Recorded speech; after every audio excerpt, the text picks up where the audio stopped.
भागवत भगवान की जय। सद्गुरुदेव भगवान की जय। ओम नमः पार्वतीपतये हर हर महादेव हर हर। ओम स्वस्ति श्री गणेशाय नमः। ओम श्री गुरुभ्यो नमः। ओम श्री सरस्वत्यै नमः। ओम नमो भगवते वासुदेवाय।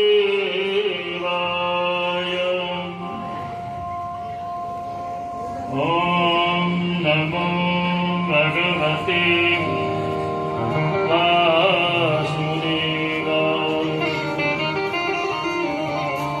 ओम नमो भगवते वासुदेवाय।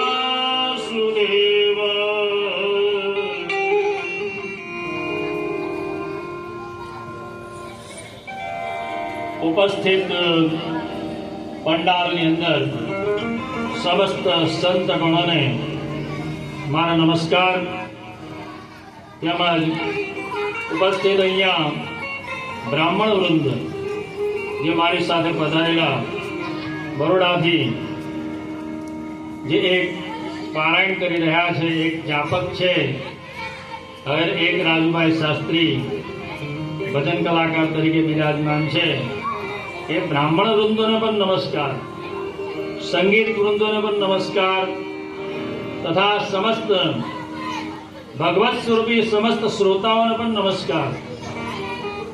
સૌને જય શ્રી કૃષ્ણ. આવો ભેગા મળી આપણે તન અને મન એકાગ્ર કરી ભગવાનની કથામાં લીન બનીએ. હવે ભગવાનની કૃપા આપણી ઉપર થઈ એ કઈ રીતે કહેવાય? પરમાત્માની કૃપા આપણી ઉપર થઈ ગઈ છે એ કઈ રીતે સાબિત થાય કે આપણી ઉપર ભગવાનની કૃપા થઈ? જો જ્યારે 84 લાખ યોનિમાં ફરતા ફરતા મનુષ્ય યોનિ પ્રાપ્ત થઈ જાય ને, ત્યારે સમજવાનું કે પરમાત્માની કૃપા પ્રાપ્ત થઈ ગઈ. 84 લાખ યોનિમાં ફરતા ફરતા મનુષ્ય યોનિ પ્રાપ્ત થાય ત્યારે સમજવાનું કે આપણી પર પરમાત્માની કૃપા પ્રાપ્ત થઈ. અને એમાંય પૂર્ણ કૃપા કોને કહેવાય? આ તો કૃપા થઈ કે મનુષ્ય અવતાર મળ્યો, પરંતુ પૂર્ણ કૃપા કોને કહેવાય? તો પૃથ્વી પર 9 ખંડ છે, એમાં ભરત ખંડ અને ભારત વર્ષમાં જ્યારે જન્મ મળે ત્યારે સમજવાનું, મનુષ્યનો જન્મ મળે ત્યારે સમજવાનું પૂર્ણ કૃપા પરમાત્માની પ્રાપ્ત થઈ. કારણ કે અમેરિકા ખંડમાં કે બીજા કોઈ ઓસ્ટ્રેલિયામાં, કેનેડામાં તમને જન્મ મળશે, પરંતુ પરમાત્માની ભક્તિ નહીં મળે. એટલે પૂર્ણ કૃપા ત્યારે થઈ કહેવાય જ્યારે ભરત ખંડમાં, ભારત વર્ષમાં આપણને જન્મ પ્રાપ્ત થાય, અને તે મનુષ્યનો.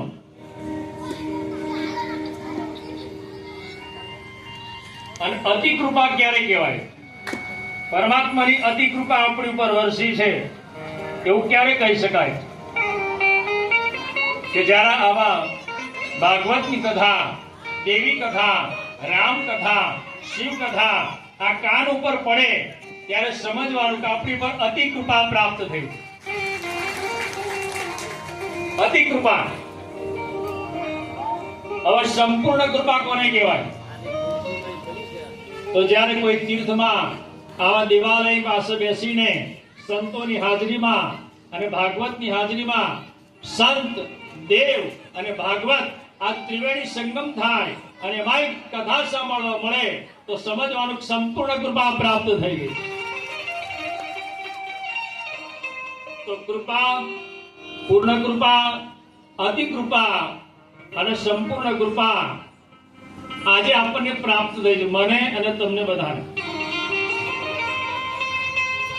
ભગવાનના રાઘવેન્દ્ર સરકારના સાનિધ્યમાં મહાનુભાવ સંતો, પવિત્ર તપસ્વી સંતોના સાનિધ્યમાં અને ભગવાનનું વાંગ્મય સ્વરૂપ એવું શ્રીમદ ભાગવત, એનું સાનિધ્ય, એમાંય ભગવાનની કથા એટલે સંપૂર્ણ કૃપા પરમાત્માની આપણી પર છે એવું સમજવા. આમ આગળ મોડો છે. હવે એવું આ ભાગવત ક્યાંથી પધાર્યું? આ ભાગવતને પૃથ્વી પર કોણ લાવ્યું? તો આ પરમાત્માનો મુખમાંથી પ્રગટ થયેલું છે. ભગવત પ્રોક્તાભ્યામ ઇતિ ભાગવતમ. પરમાત્માના મુખમાંથી ચતુશ્લોકી ભાગવત સૌપ્રથમ આદિ નારાયણ બ્રહ્માજીને આપી, અને બ્રહ્માજીએ એ ચતુશ્લોકી ભાગવત પોતાના માનસ પુત્રોને, સનત કુમારોને આપ્યું. અને સનત કુમારોએ આ ચતુશ્લોકી ભાગવત દેવર્ષિ નારદજીને આપ્યું, અને દેવર્ષિ નારદજીએ આ ચતુશ્લોકી ભાગવત વેદ વ્યાસજીને આપ્યું, અને વેદ વ્યાસજીએ એના 18,000 શ્લોકો, 4 શ્લોકમાંથી 18,000 શ્લોકોનું મહાપુરાણ, મહાગ્રંથ શ્રીમદ ભાગવતની રચના કરી દીધી. અને વેદ વ્યાસે એ શ્રીમદ ભાગવત પોતાના પુત્ર સુખદેવજીને આપ્યું,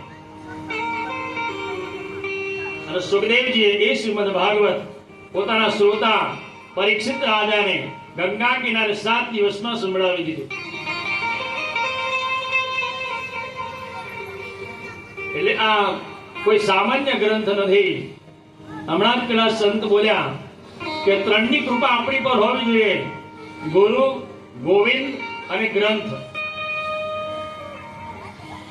ગુરુની પણ કૃપા હોય તો જ આ ગ્રંથની કૃપા થાય, અને ગોવિંદની કૃપા હોય તો જ આ ગ્રંથની કૃપા થાય.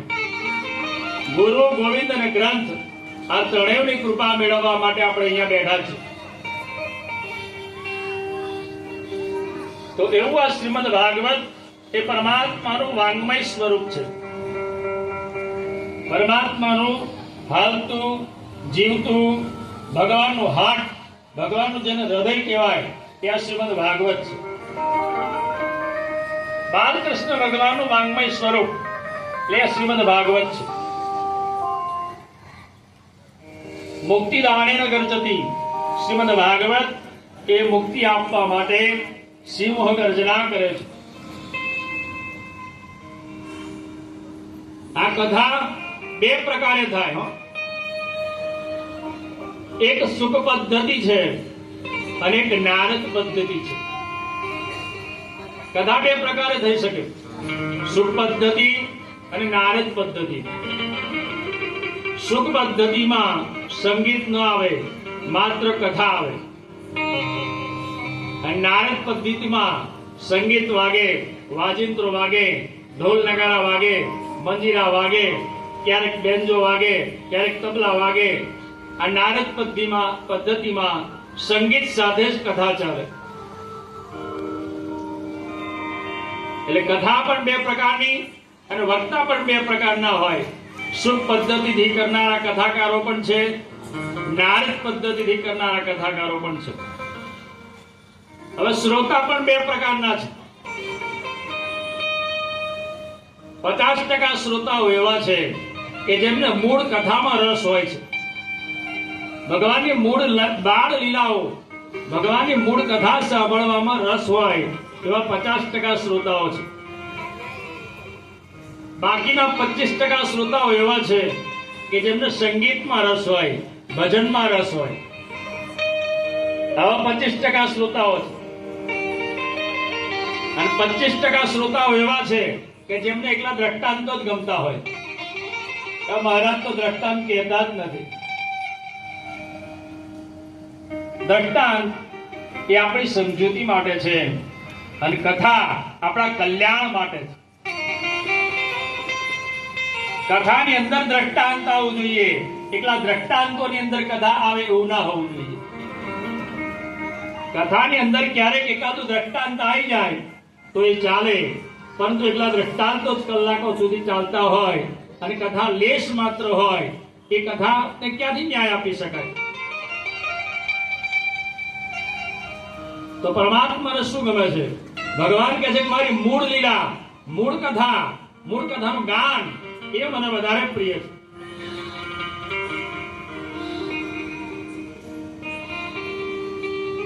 તો એવું આ શ્રીમદ ભાગવત છે. મુક્તિદાનેન ગર્જતિ. હવે આ શ્રીમદ ભાગવતનો જે પહેલો અધ્યાય છે મહાત્મ્યનો,